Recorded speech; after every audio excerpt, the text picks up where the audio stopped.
নমস্কার, আমি আচার্য সোমনাথ শাস্ত্রী। মীন রাশির জাতক জাতিকাদের ক্ষেত্রে কিন্তু গুরু বৃহস্পতি একটা রাজযোগ তৈরি করছে। জুন মাসের 2 তারিখের পর থেকে গুরু বৃহস্পতি তার সবথেকে প্রিয় ঘর মীন রাশিতে প্রবেশ করছে এবং আপনাদের কিন্তু একটা রাজযোগ তৈরি হচ্ছে।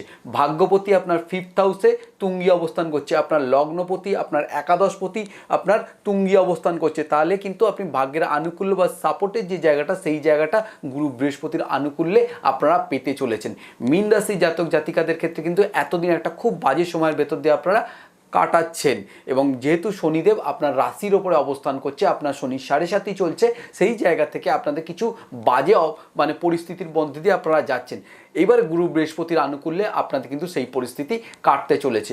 আপনাদের যেহেতু ভাগ্যপতি বৃহস্পতি 5th হাউসে অবস্থান করছে জুন মাসের 2 তারিখের পর থেকে, তাহলে ভাগ্যের আনুকূল্য বা সাপোর্টের যে জায়গাটা, সেই জায়গাটা পাবেন।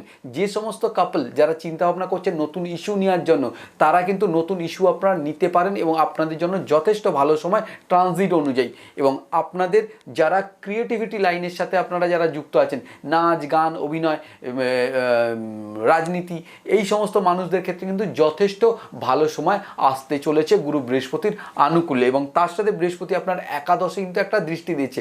অর্থনৈতিক দিক থেকেও কিন্তু আপনাদের যথেষ্ট স্বাবলম্বী বৃহস্পতি করে দেবে এবং আপনারা মান সম্মান খ্যাতি কিন্তু পেতে চলেছেন। শারীরিক দিক থেকে আপনাদের এতদিন যে অসুস্থতার মধ্যে দিয়ে আপনাদের কাটছিল, সেই অসুস্থতা আপনাদের অনেকাংশে কেটে যাবে। শারীরিকভাবে আপনারা কিন্তু উন্নতি করবেন। মীন রাশির জাতক জাতিকাদের ক্ষেত্রে কিন্তু এই গুরু বৃহস্পতির এই যে ট্রানজিট জুন মাসের 2 তারিখের পর থেকে 31শে অক্টোবর পর্যন্ত, এইটা যথেষ্ট ভালো আপনাদের জন্য। আপনাদের সময়টা অবশ্যই আস্তে আস্তে, যদি আপনার দশা পারমিট করে, আস্তে আস্তে ভালোর দিকে যাবে। এর মধ্যে যদি কোনো অসুবিধা হয়, অবশ্যই স্ক্রিনে যে নাম্বার আছে সেই নাম্বারে আমার সাথে যোগাযোগ করবেন। আমি চেষ্টা করব আপনাদের যতটা ভালো রাখা যায় বা যতটা সাপোর্ট করা যায়। সবাই ভালো থাকুন, সুস্থ থাকুন। নমস্কার।